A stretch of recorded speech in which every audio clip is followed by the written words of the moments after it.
The goal of the McQuaid group is to make chemistry more efficient and for better results. And there are a few paradigms that we use in the McQuaid group. And the one that I'm going to focus on today is reactions in flow. There's a few reasons why you would want to do reactions in flow. The first is the versatility. It's the ability to put various reagents in these microchannels and have them react. Secondly, you have high throughput, which allows for easy scalability. By adding more channels, you can increase the yield and overall output. And secondly, and thirdly, you have the excellent heat transfer and intimate mixing. This is as a result of the very small channel volume and sort of reaction volume that you're dealing with. The synthetic target that I'm focusing on is the synthesis of citalopram. Citalopram is an antidepressant drug. It works by selective serotonin reuptake inhibition. This is similar to other drugs such as Prozac and Paxil. There's various methods by which you can make this drug, and they have yields ranging from 30 to 80% overall. So that sort of sets a benchmark for us to strive for. The method that we're going to use is actually a tandem Grignard reaction.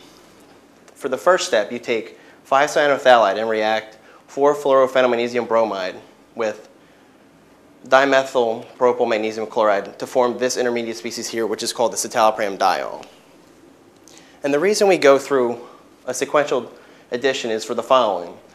When you add the first equivalent of Grignard, the 4-fluorophenylmagnesium bromide, to cyanophthalate, you form this ring-closed hemiacetal. And it has to open up before it can form this reactive ketone species, and this is through a slow equilibrium.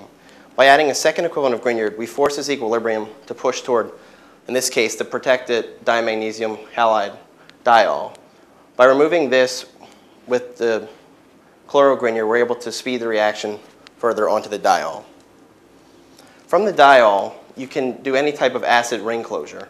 Methods have included phosphoric acid as well as sulfuric acid and a few other Lewis acid catalysts. And the yields you typically see for this reaction tend to be in the 90s.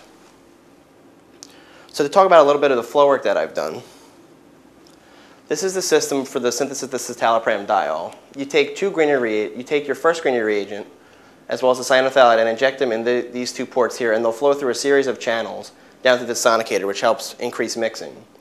And as they pass through and come out the other end, you send in your second Grignard, and it'll pass back through the channels to increase mixing and hopefully to generate this species here. And this is just a blow-up version of this sort of snake-like mixing apparatus that we have.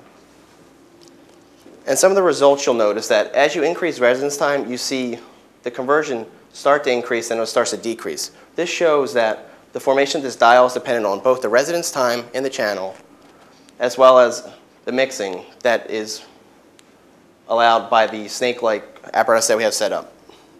So to summarize, we've had excellent conversion so far for the formation of the citalopram diol. We'd like to see if we can push that yield even higher than the 90% that we currently have. It's just important to note that the conversion is dependent on both the mixing as well as residence time.